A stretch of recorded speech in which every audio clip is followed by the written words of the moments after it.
People are joining us. Greetings and salutations. Good afternoon. While we give everybody a moment to join, we invite you to use the chat and tell us where you're joining us from. I'd like to see where you are today in the chat.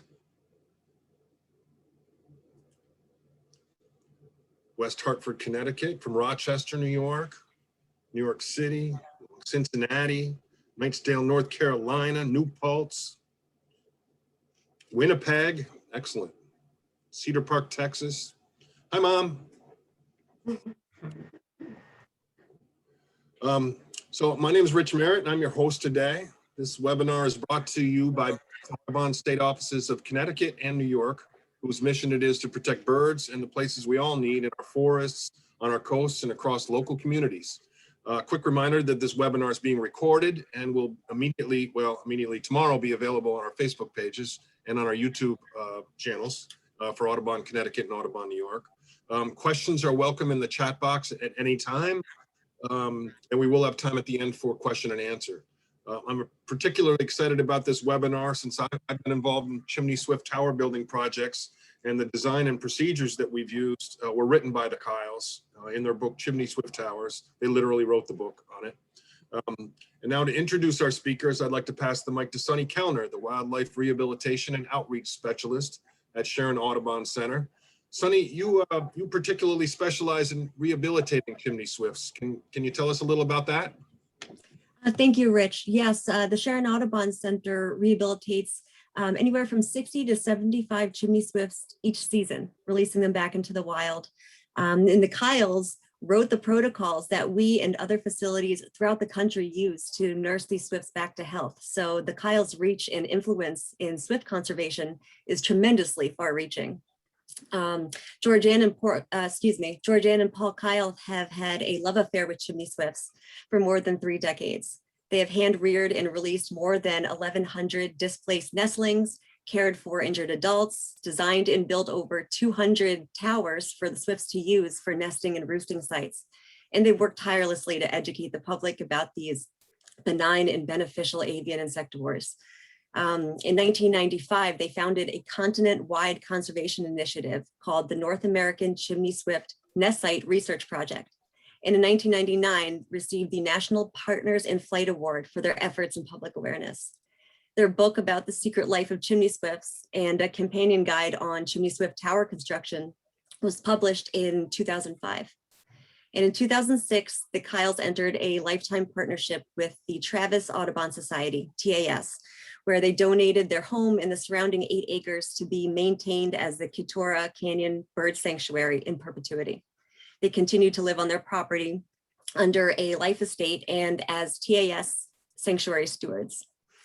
And if they aren't already your heroes, they also spend their free time building tiny houses. And today they will be speaking to us about the swifts of Keturah Canyon, chimney swift conservation in general, and what makes these birds so unique. And with that, I thank you for joining our webinar. It is my pleasure and absolute honor to now hand things over to our presenters, Georgean and Paul Kyle. Hi, everybody. Thanks a lot for having us. My name is Paul. And I'm Georgean. And thank you, Sunny. That was very sweet. It all started in 1983. We were just volunteer rehabilitation. We were called by the Humane Society to come pick up a box that had a bird that was found on the ground that could not fly. We opened the box, looked at the bird, looked at each other. We could not identify the species. Fortunately, we had Peterson's field guide and he answered that question, but then became dismayed that in calling all of the rehabilitation centers in the country, no one had any care information for this species. So we were on our own. The bird was not injured. It was just extremely emaciated. With 3 weeks of supportive care, it regained its strength, was able to fly, and we released it. And that's where our story begins. From the 80s through the 90s, we were very often asked why we were spending so much time, energy, and resources on such a common species. And our reply was always the same. Well, why not? Why not keep the common species common? Today, we hope to enlist your aid in conserving this species. They are truly remarkable, and they are not nearly as common as they used to be. So now it's up to Paul. Thanks, George. George's going to be back toward the end of the program. She narrates the little short video at the end. So I'm going to go ahead and stop the video here so you don't have the distraction of looking at us, and we'll go ahead and get into the program. Chimney Swifts of Travis Audubon's Keturah Canyon Sanctuary. For those of you who don't know, Chaetura is a genus of chimney swifts. It means spiny tail. A little bit about Keturah Canyon. We're about 15 miles northwest of Austin, and we're on next to a reservoir lake, Lake Travis, and Mansfield Dam backs that up. And Keturah Canyon is right here. A little closer look. Here's a closer look at the dam, and this is Lake Austin. It's a water source for the city of Austin and surrounding communities. And you can see Chaetura Canyon is right in the center of a highly developed area. It didn't used to be that way. Here's a little bit closer view, and you can see that this is the canyon, and there's actually, it's very steep, runs right down through the center. Here is a little ephemeral creek, and the house is located right there, the residence where we're talking to you from right now. In 1972, Georgeanne and I had been married for 3 years. We were in Houston, and we moved up to Austin, came up to visit some friends. They showed us some property, and we put money down on it on the spot. We bought an acre of property. And by 2006, we had added enough property to make it just one lot at a time, to make it about 8 acres. And during this time, we learned about the birds and the plants and everything that was on the property. We knew nothing about any of this before we actually moved out into the middle of it. And in 2006, we turned that over to Travis Audubon as a sanctuary. They took it over, and we kept the life estate. And in 2021, now you can see they've added quite a bit of property. We've gone pretty much up to the boundary lines of the undeveloped properties in this little subdivision. And we've got about 12 acres now. So we've had some really generous donors come in and help us expand the sanctuary. We have 12 acres, so it's small, but it's a very special piece of property. 120 feet of elevation on 12 acres. So you can see there's not much flat space. It's very steep. We have over 2 miles of trails. We're building more all the time. We've identified 170 bird species on the property since we've been here. 350 plant species, which is a lot of diversity for such a small area. We were on a plant survey on a 1,000-acre plot a couple of weeks ago, and they came up with about 300. So it's a very diverse and a special piece of property. We've developed actually 4 water features on the property, in addition to the ephemeral creek and several springs that are in the bottom of the canyon. And there are 18 chimney swift towers that we've constructed all around the residence. The first 2 that we built were actually on the house.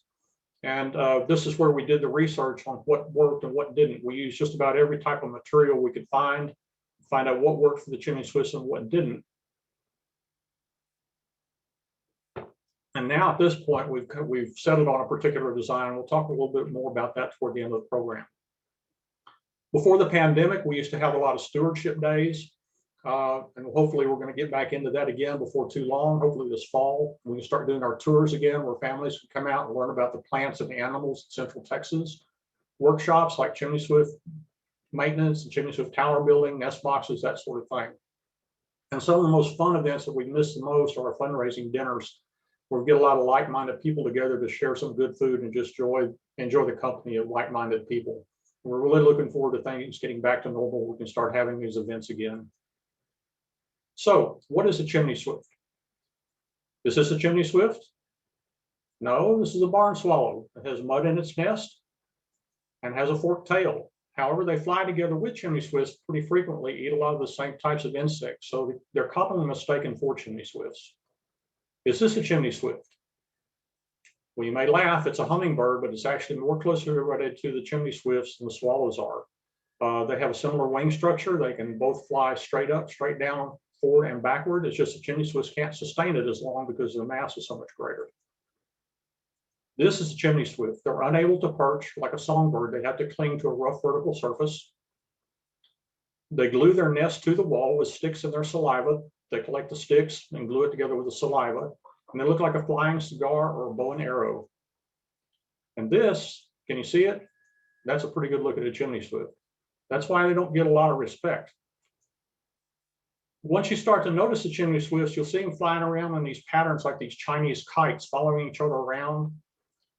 And if you get a real close look at a chimney swift, this is what they look like. And hopefully by the end of the program, when you hear about chimney swifts, this is what your mind's eye will see rather than those little specks in the sky that you can barely notice.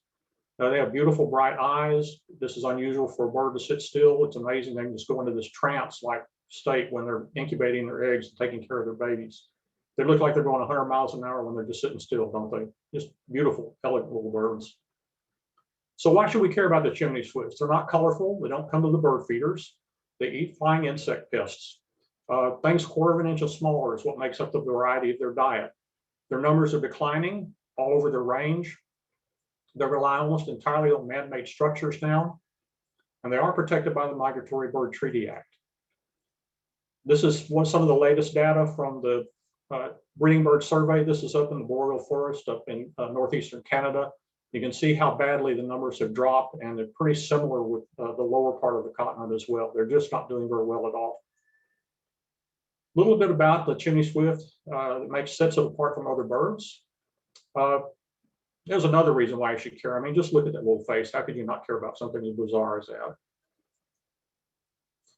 They have tips, the spines on the tips of their tails. Keturah means spiny tail. You can see those, and that's kind of what separates them from the swallows. If you ever have the opportunity to have an injured bird in your hand, that's one way you can tell between the swift and the swallow.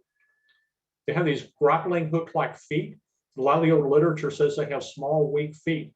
But if you'll notice, that's a pretty good sized foot, and they cling all night by these claws. And I don't think you consider that weak at all.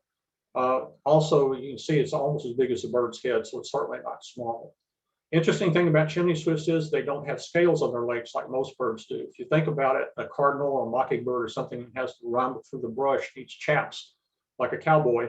But the swifts are in the air, so they don't have to worry about thorns and rough brush and things like that. So they tuck their feet up into their feathers, and they look like they don't have any feet. In fact, they belong to the order called Apodiform, which means without feet.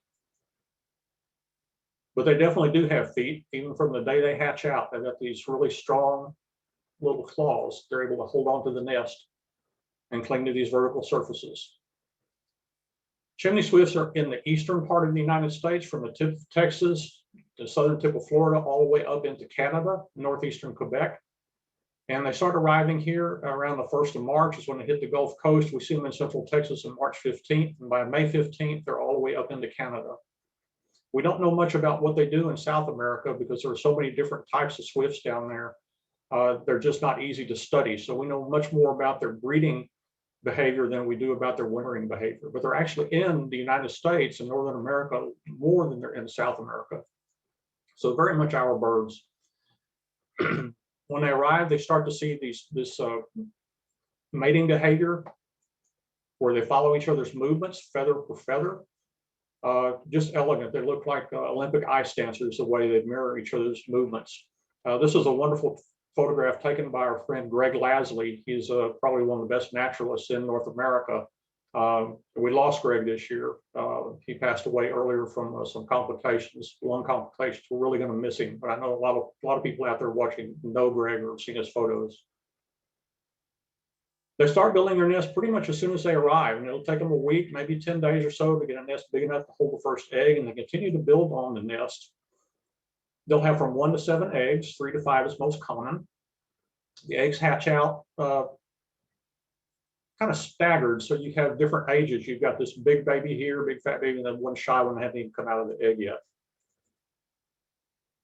They grow pretty fast, and they go through this phase. It takes a long time for their feathers to actually come out. And here again, you can see the difference in the ages. A very young bird on the left and an older bird on the front. And at this age, they're not 14 days old yet because their eyes haven't opened, but they look more like a little prickly lizard than they do a bird. But you can see on the very tips of the feathers here, the sheath is starting to open up. And just in another day or so, they're going to look entirely different. That's maybe 24, 36 hours later, what they look like. We call this the frosty face stage, because it looks like they've got a little frosting on the top of their head. It's really cute when they're at this age. Here's a family at the nest. The kids have all grown up, just a little bit of the feathers left on the top of their head, little feather sheaths. We rehabilitated Chimney Swifts from 82 to 2000.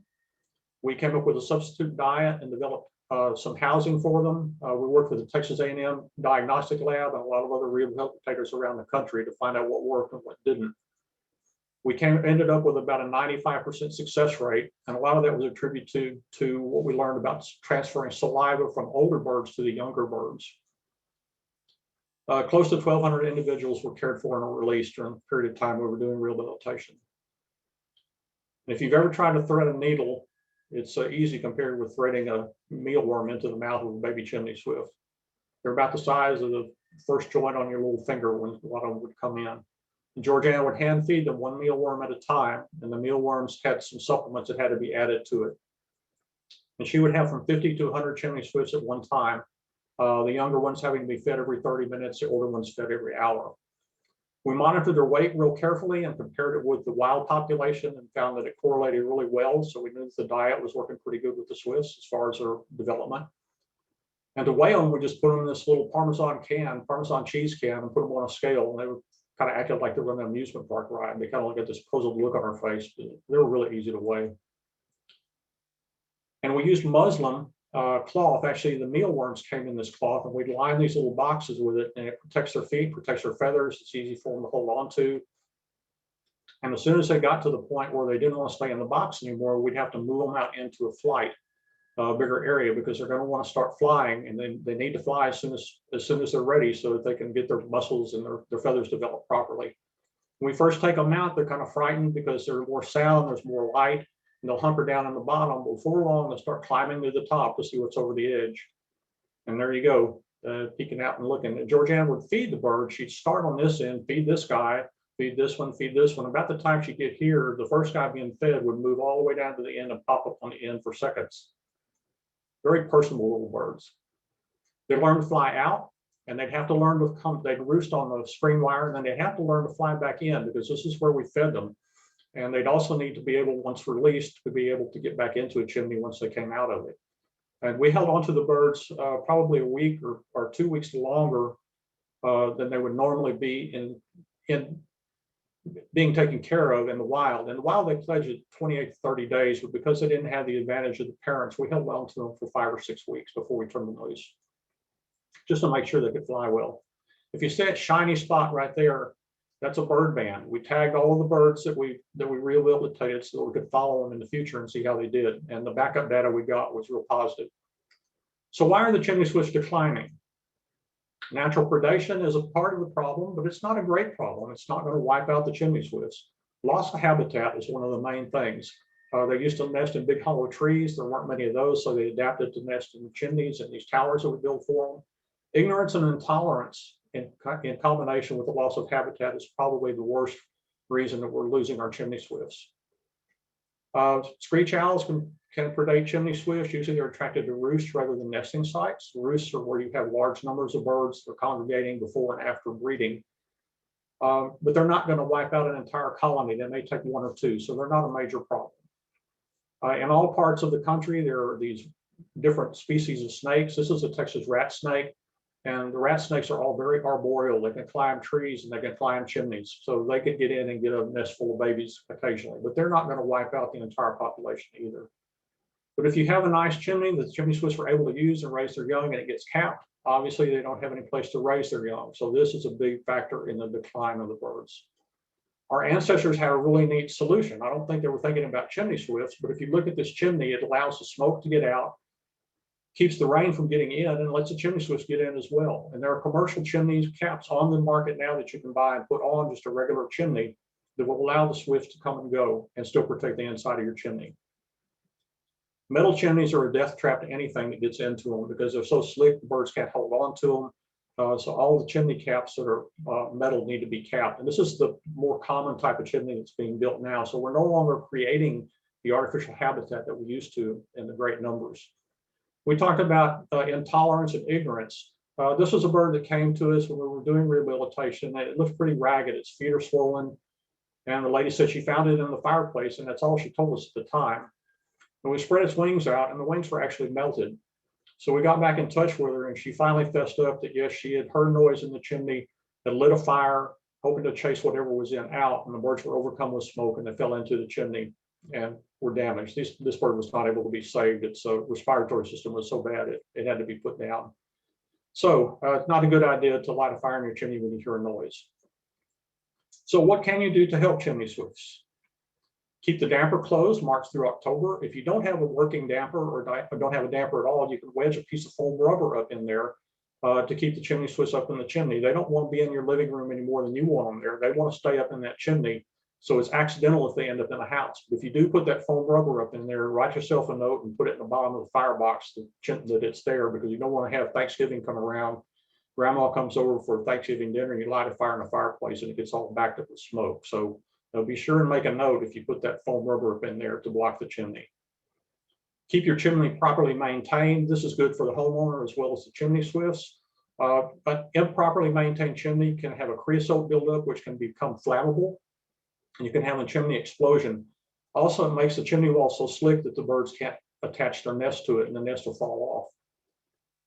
Cap all metal chimneys and create new habitat.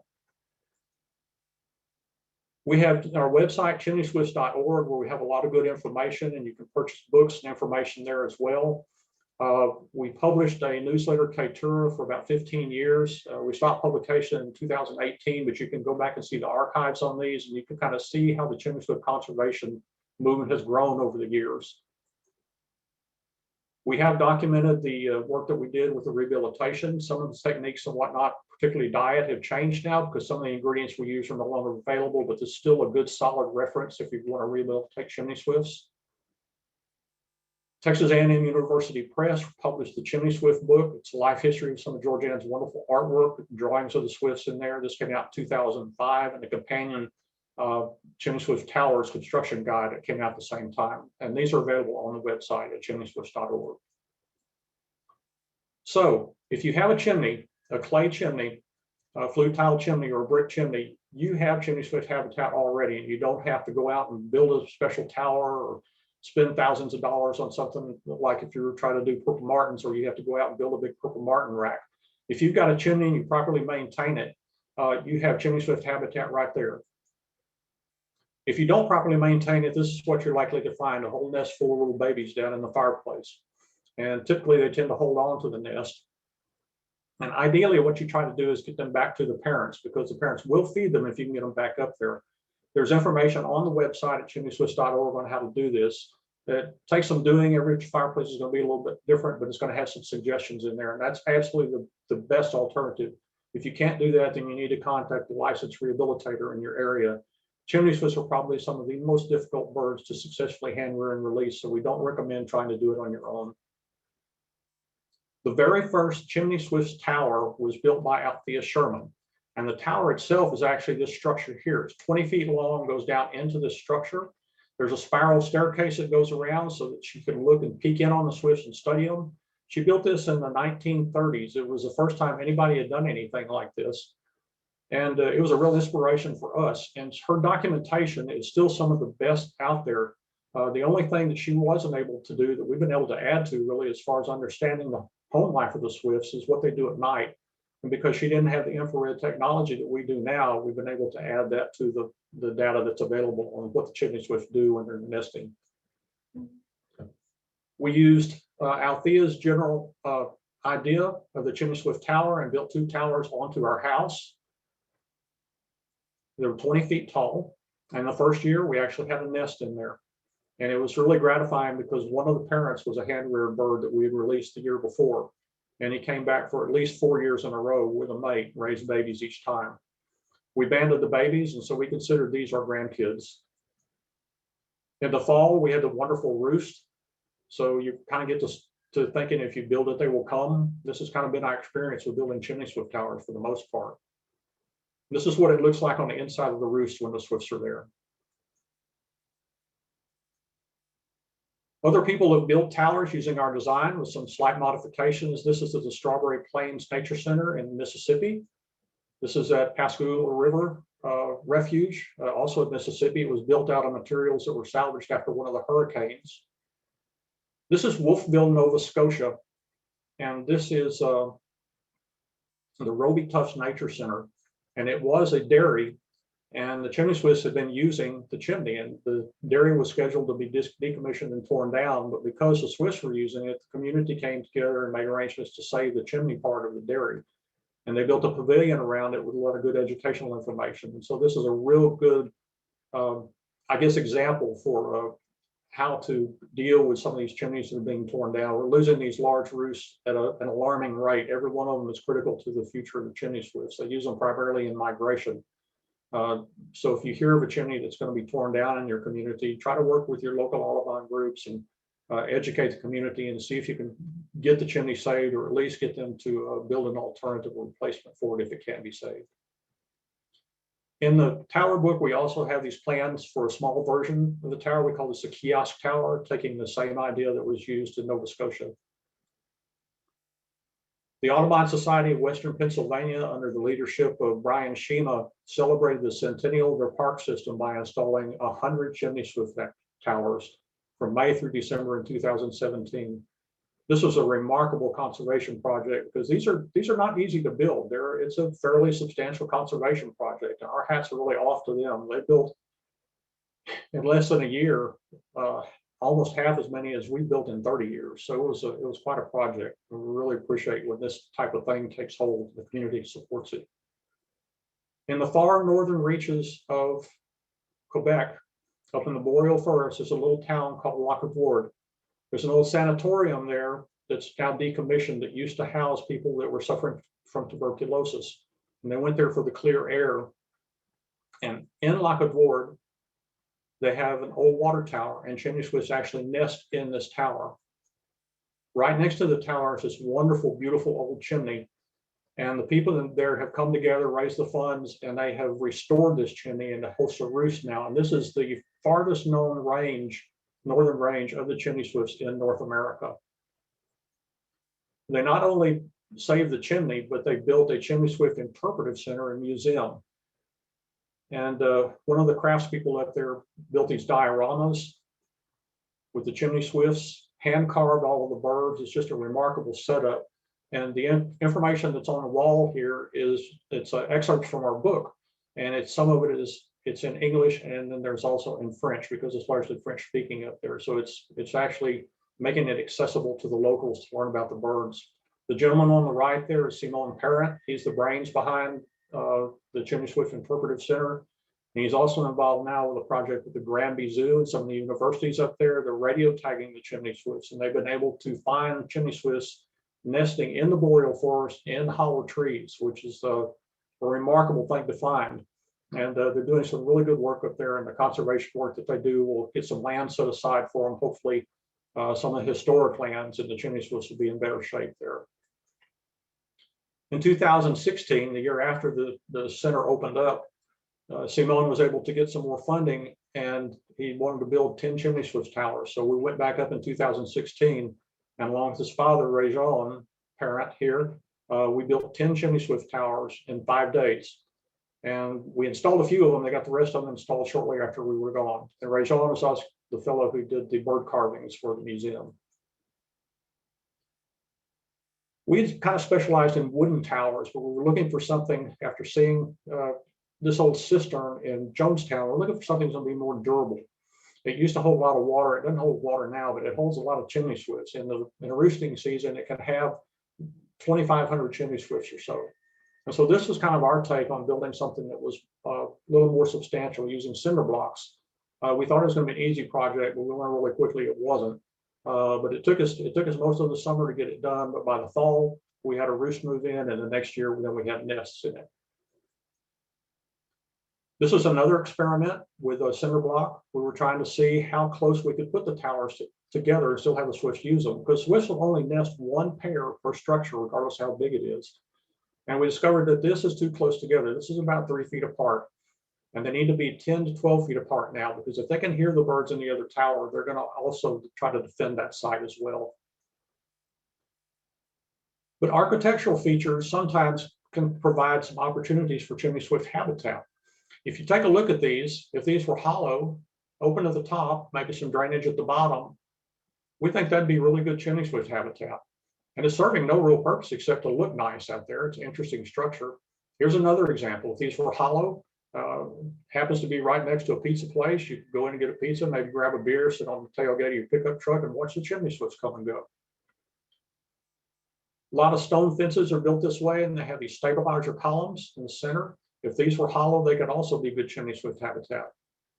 Just a little foresight on it, a little thinking, advanced thinking about habitat, and a lot could be developed and provided for the swifts. This is in downtown Austin. There was this row of columns. I'm in a big row of columns, and just imagine if all of those were open for chimney swifts, how much more nesting habitat they would have. The Lower Colorado River Authority owns a lot of property, and they were building an entrance to one of their parks, and they contacted us about putting in a chimney swift tower. And sure enough, that looks like a hangman's noose. If you were in Texas, you'd be afraid of it, but it's actually a light. And this is an entrance to the park, and there's a chimney swift tower right here in the center, a cinder block, and then he used native stone around the edges to decorate it up and make it fit in with the native landscape, the natural landscape. So that's about all we've got to say about structure. We'll go now to the birds themselves. This is a chimney swift in the hand to give you a perspective of the size and how docile they can be. We don't handle them unless we absolutely have to, but it's always a treat when we actually get to come in contact with them and get to see how beautiful and wonderful they are up close. Clouds are beautiful, and the sky's pretty with clouds in it, but it's even pretty when it has chimney swifts. And it'd be a sad sky indeed if we went through a summer here in North America and didn't see any chimney swifts. We've got a little video now of a nesting season at Keturah Canyon.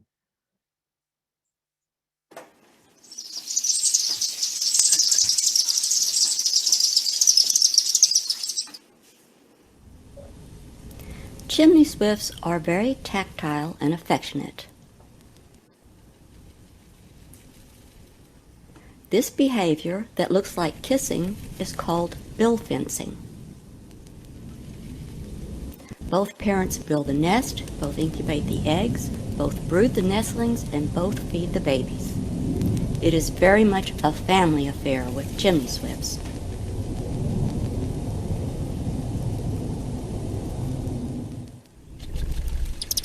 There will be only one active nest per year in any structure, regardless of the size of the structure. Chimney swifts build their nest with small twigs glued together with their saliva. Into a half-basket shaped structure attached to the inside of a chimney, outbuilding, cistern, chimney swift tower, or other dark enclosed space with roughly textured walls. They snap a dead twig from the tip of the tree or bush with their feet while in flight. Transfer it to their bill and return to the nesting site where they glue it in place with their saliva. They will often become impatient if their mate takes too much time with the twig. Here, one bird actually pushes the mate out of the way.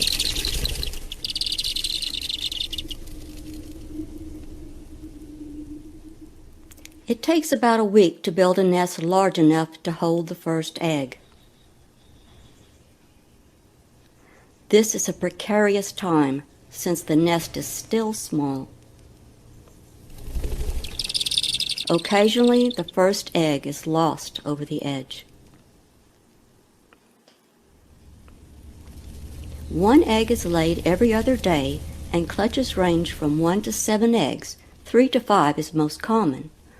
Older literature states that all swifts mate on the wing. However, it is now believed that chimney swifts mate in the nesting structure, just below the nest. The male approaches the female, mates in a passionate flurry, and then flies up to sit on the nest. Brooding of the eggs begins when the next to the last egg is laid.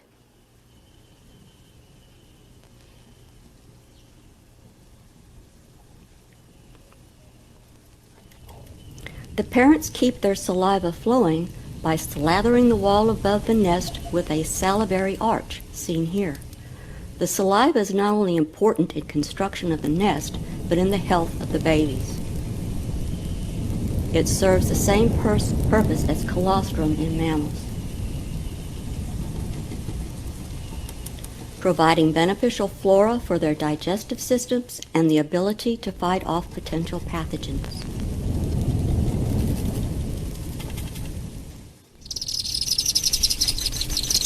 "18 to 21 days after incubation begins, the first egg will hatch. The young are blind, naked, and helpless. They are about the size of the tip of your little finger. At first, the parents will have enough food to feed all of the young with one mouthful. Here you can see the stringy saliva that has to be snapped free before moving on to feed the next baby.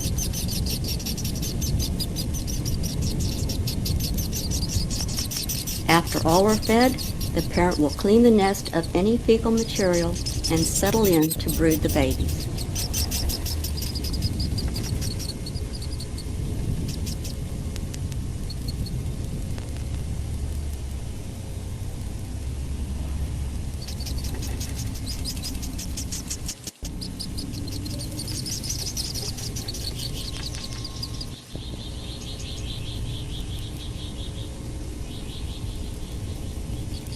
The parents land below the nest and then climb up the wall to feed the young.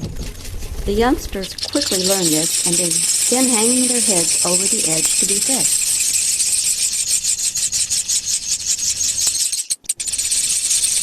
The eggs hatch 8 to 12 hours apart, so there is quite a difference in the size of the oldest and the youngest baby.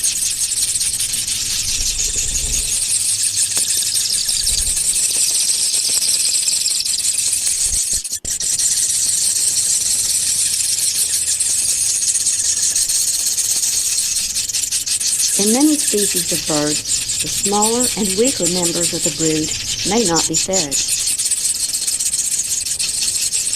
However, with chimney swifts, the parents make certain every chick gets its share.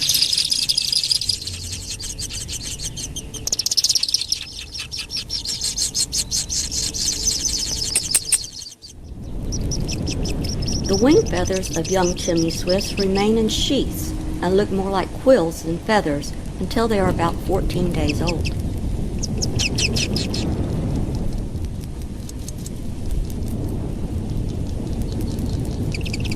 Here the young have learned to cling to the nest and start to flap their wings.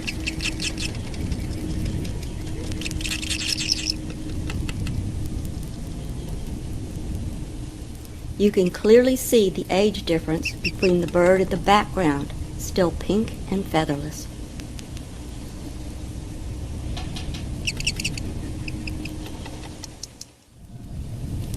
Once a chimney swift is 14 days old, its eyes open for the first time, and the feathers begin to unfurl.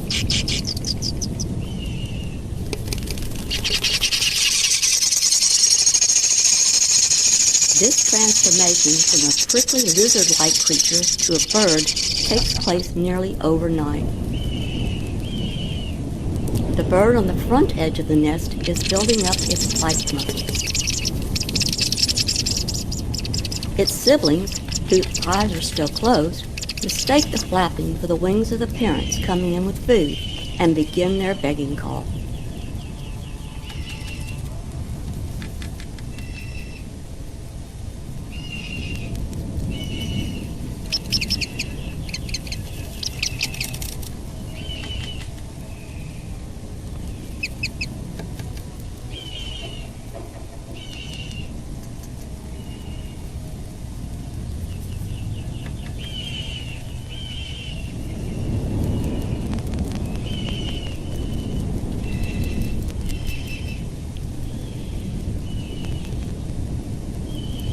Notice how the birds stretch and preen.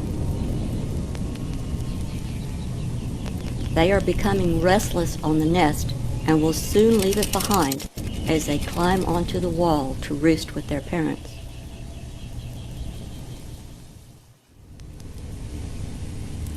There is now just the youngest bird left on the nest, and it is about to leave to join its siblings. Once the babies leave the nest at about 21 days of age, they will never return. But it will be another week before they leave the nesting site for their first flight.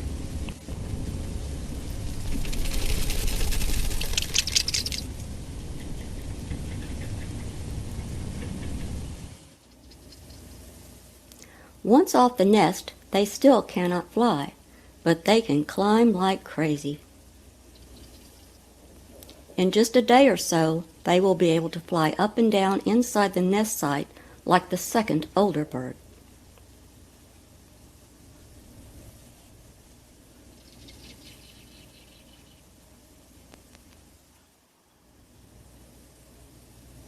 This is Puddin'.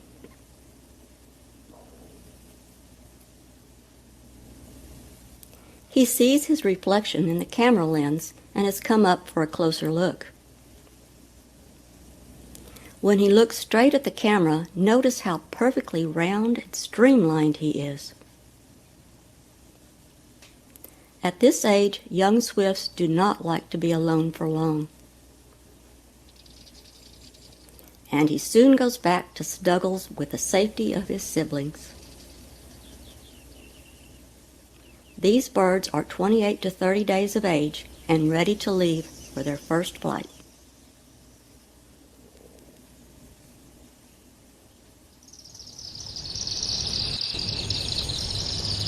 In the late summer, after all the baby chimney swifts have fledged, they start to gather in large flocks in preparation for migration.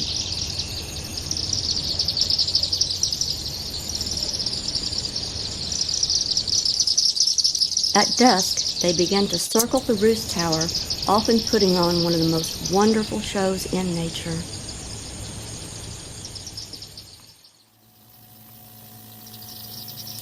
As the last light of day fades, they begin to dive into the tower to spend the night. Here, the camera is pointing straight down into the tower. It is actually pitch black in the tower, but with the use of specially designed infrared lighting, the Kyles have been able to study the chimney swifts at night without disturbing them.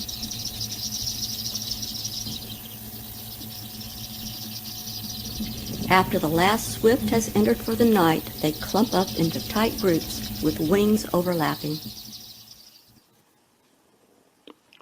Chimney swifts are restless sleepers.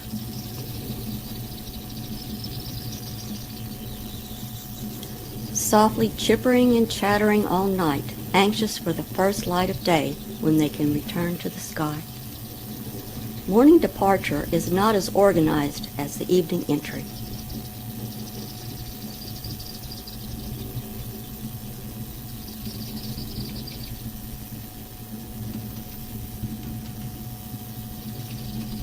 The birds jostle for position and leave sporadically.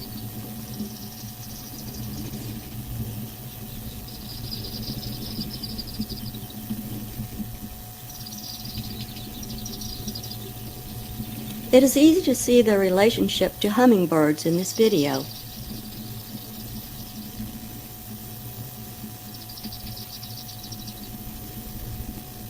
Notice how some of the birds fly straight up and down as well as forward and backward.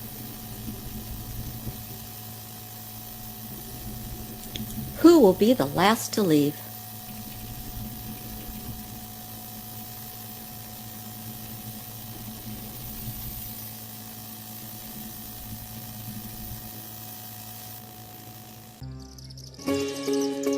Back at Keturah Canyon, They're circling around and faking us out. the patio party is in full swing.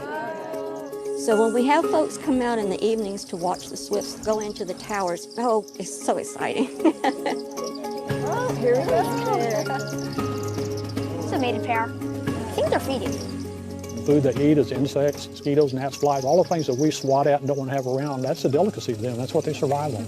Very cool. Here we go. Oh! There it is. It's hard to get someone interested in something that's so ephemeral and in the sky all day Oh, beautiful. until they actually see them. Oh, look at that. Wow. So education is the key. I really didn't know much about chimney swifts before tonight. We have purple martins in our front yard, but I wasn't really aware that chimney swifts are very similar in that way. So see if maybe we can get a chimney out in our backyard too. This is another design. So, for these swift saviors, mission accomplished. We love the birds so much, we want everybody else to care about them the way we do, so that we can have them protected. The more people we can care about them, the better off they're going to be, and the better their chances are in the future.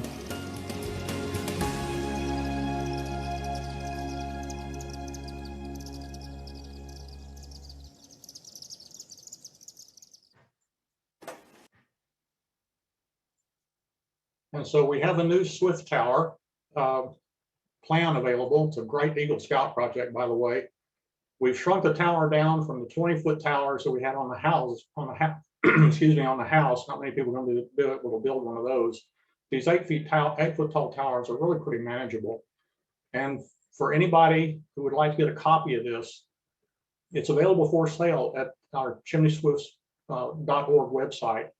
But anybody who's watching this, if you send us an email, we'll be happy to send you a digital download copy of it. And you can share it with as many people as you want, get as many of these towers built as possibly can. So I'd like to thank you all very much for your attention and for attending. And I'm going to turn the video back on here. And there we go. Thanks, folks. Well, thank you, Paul and Georgeanne. That was wonderful, very informative. If you can just turn off the, well, leave it up there just so they got the chimneyswifts.org promo. And I put in the chat too your email for that generous offer of the set of your new plans.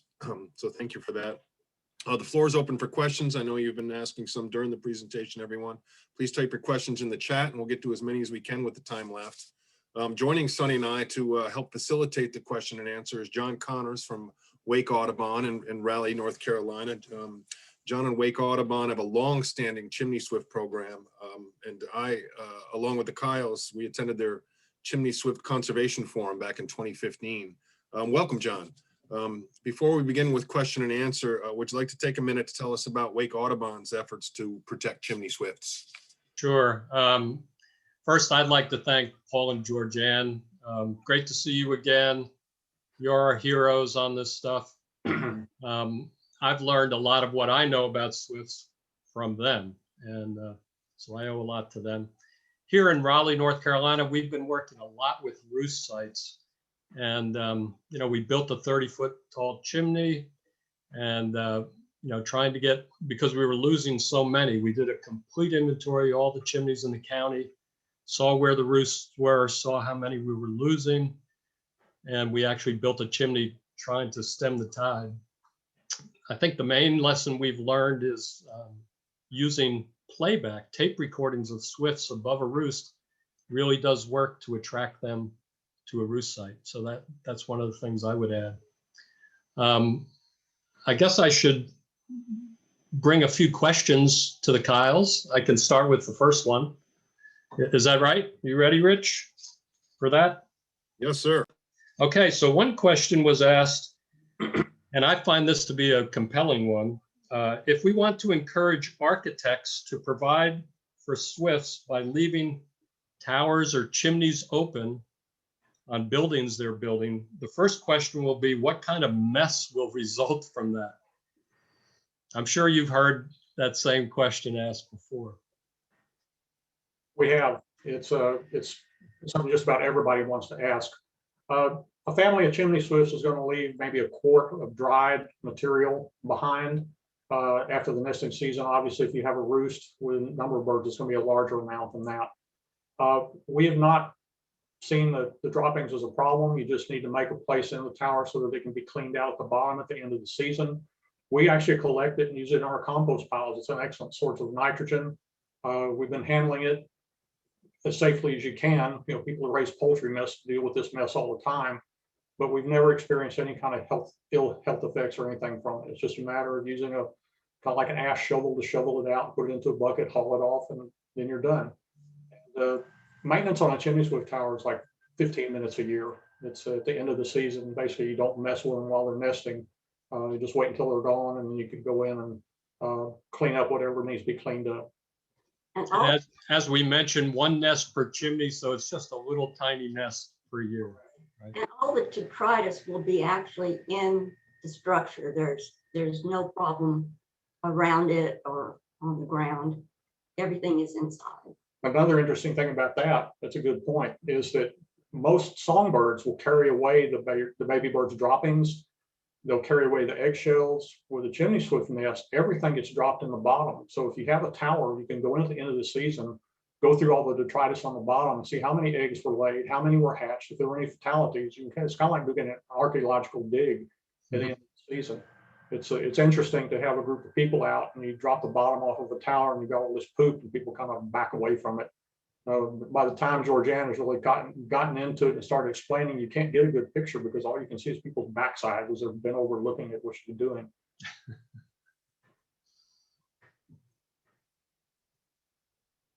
Okay. Alrighty, so another question that we've had is, how do chimney swifts end up in rehabilitation? How do they end up needing assistance? Don't feel that. Sonny, I think you could answer that question very well. Many times the nests will fall, and it's always advisable. There's always ways to get the nest back up. Sometimes it's not possible. Sometimes there are problems with ants, heat. But once they come into the rehabilitation facility, rehydration is the first thing that needs to be taken care of. And if the tower and the chimney are properly maintained, fallen nests are pretty rare. Yeah, it's the majority of birds that we cared for were birds where the whole nest or individual birds had fallen down. And early on, we got a lot of birds coming in from chimney cleaning companies. They were actually forcibly removing the nest, and it was illegal then, and it's illegal now. And we found over the past 30 years that the attitudes with chimney cleaning companies has changed dramatically. They've become good ambassadors for the safety of the chimney swifts. And you get a reputable chimney cleaning company, they won't go near a chimney if the chimney swifts are in there. They'll come back at the end of the season and clean it out and take care of the problem. But they'll let the birds, and they're required by law to let the birds go ahead and live out their life. A very quick question, I think here. One of our friends in Canada asked, what was the Swift Exhibit Center in Canada? What was the name of that again? It's called Lac Edward, L-A-C, Lake Edward. And it's about 3 hours by road from Montreal. Beautiful drive, by the way. And it's also a neat place to go visit in the summertime because they have glamping there. They've got these wonderful tents set up, and it's on this beautiful lake, beautiful setting. It's a wonderful place to visit, even if you don't want to go see the chimney swifts. So we have some people working here in Raleigh with purple martins, and they use a playback system. They play recordings of the dawn song, and it draws purple martins to a new colony site. Have people been doing similar things with the nesting towers, trying to draw swifts using some sound system of playback? Yes, they have. And some of the people actually, they swear by it, say that it's just a wonderful way to get swifts to come to a new structure. Our colleague Kelly Applegate in Minnesota wrote a little paper on how to use this one, the chimney swift callback. And we have CDs available at our website, chimneyswifts.org. And along with that comes some instructions on how to play it, when to play it, and what kind of results to expect. But most of the people who tried it just really swear by it. They may not have any swifts in the area. As soon as they start playing that callback, they'll start to see them. So of course, nothing is guaranteed. As I'm sure people are going to ask, if you build a tower, are you going to get chimney swifts? there are no guarantees with chimney swifts or purple martins or bluebirds or anything. You never know. The birds have their own minds about what they like and what they don't like. But all we can say is that the towers that we built, 80% of the ones that we put up of the best designs since we got it wired have been occupied the first year. But I have to add to that, we do have a few towers that have never been occupied over a period of 10 years or more. So you're not going to have 100% acceptance for them, but it's usually pretty good. Sunny?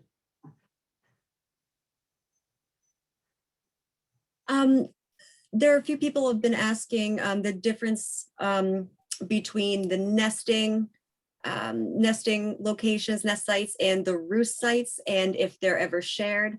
And they're definitely shared. The breeding pair does not necessarily enjoy having the extra company. When there is a roost, it will be in the upper third of the structure. The nest will be in the lower third of the structure, and the parents, the adult birds, will defend that territory in between to keep the interlopers out of their bedroom. So it's very common to have a roost and a nest in the structure, mainly because the nesting sites are disappearing. First year birds, once they return from migration, can and will breed that very first year, but they have to have a location. So anytime you have a summertime roost, all the birds in there are not breeding, and they could. So there's a question about predators coming to the nesting towers. Raccoons, snakes, have you had issues with that? We did initially, but the tower design is such that predators can't climb it. We use a smooth material on the outside called hardy. It's a kind of a concrete product, and it's a little difficult to work with, but once you get it up, it's pretty much bulletproof, fireproof. It's slick, so predators can't climb it. If you build a wooden tower, you have to put a predator guard around the top of it, like 2 feet of metal right around the top. So if something climbs, it can't get all the way up to the top and get to the nest. Now also the towers have to be located far away enough from overhanging trees or buildings where a predator like a raccoon or a cat or a squirrel, even as a predator, can jump to the top of the tower and enter it. Okay, good.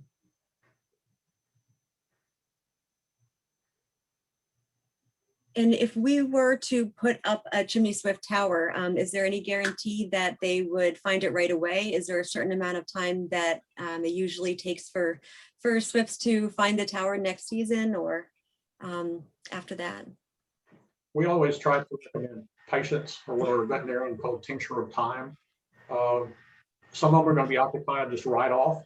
If you have a new tower up before they return in migration, your chances are going to be pretty good that it'll be occupied the first year. But you never know. It's always just kind of a toss-up as to whether or not you're going to be able to get the birds in there. A chimney swift tower is not an inexpensive thing to build, and it seems like it would be a very expensive bird house for one nesting pair. But if you think about it, compare it with like a bluebird box. Bluebirds are going to use that for nesting, and then they're done with it for the season. You build a chimney swift tower, you've created a home for those birds the entire time that they're in North America. They're pretty much going to stay there the whole time. They can't roost in trees. They can't roost in bushes. They have to have a safe place that's inside and dark with a rough textured wall where they can be safe. And that's what the chimney swift tower or chimney is going to be. And so you're getting really more bang for your buck than just building a bird house. You're actually building the summer home for a species that's in decline. We only have time for one more question, and I know we didn't get to a lot of yours. I'll put in the chat here in a moment the email addresses for Audubon New York and Audubon Connecticut. If you have questions that are burning that we haven't gotten to, please feel free to send it. I'll also put Paul and Georgean's email address again. I saw that was asked another couple of times if you want those plans. And just a reminder too that this is being recorded and will be on the Audubon Connecticut and Audubon New York YouTube and Facebook pages by tomorrow morning, if you want to relive the glory. So there have been a couple questions about the habitat where you would actually put up a chimney swift tower. Can it be put up in the woods? Does it need to be in the open? What's the ideal setting? Basically, wherever you want to put it, as long as it's, say, 20 feet, 10 to 20 feet away from any overhanging bushes, trees, structures. If it's next to a structure, it needs to be taller than the edge of the roof where it touches the tower. Here at Keturah Canyon, we have them in open fields, we have them in the woods, we have them down on the hillside, and all of them for the most part, with few exceptions, have been used. The Swifts are just so desperate for nesting sites that the chances of putting one up are going to be pretty good. If you're going to put one up, it's a good idea. Once you consider the proximity to trees and whatnot, put it someplace where you can easily watch it in the evening, because that's when you're going to see them the most, is when it gets to be with the sun going down, they'll come in and then they'll start to go to roost. So it's pretty much wide open. We've had people here in Austin put them in their front yards in downtown Austin, so they can go places. Is Austin like the chimney swift capital of the country, you think, now because of you guys? No, I think it's the grackle capital. But there is a lot of interest here, and there are towers in the area. We've built over 200 towers, and the majority of them have been here in the Central Texas area. A lot of them actually in urban Austin. Well, Paul and Georgean, thank you so much for this exciting presentation today. It meant a lot to me. John and Sonny, thanks for joining us, and that's all the time that we have. But thanks everyone for joining us. Our webinar series is going on hiatus in July and August. We'll be back in September, and we're booking our fall and early winter webinars now. We haven't shored up the dates, but look for those email invitations, everyone. We will have, I don't know which dates, but Dustin Partridge from New York City Audubon is going to present on urban green roofs. Gloria Lendijo will present on bird conservation and ecotourism in Colombia, which is exciting as we're all getting excited and think about traveling again. Steve Hagenbuch will talk to us from Audubon, Vermont about bird-friendly maple, yummy. And Rodney Stotts will present a fascinating story. He's a master falconer, and his story will be compelling. So please look for those invitations. Thanks again for joining us, everyone, and have a great rest of the day.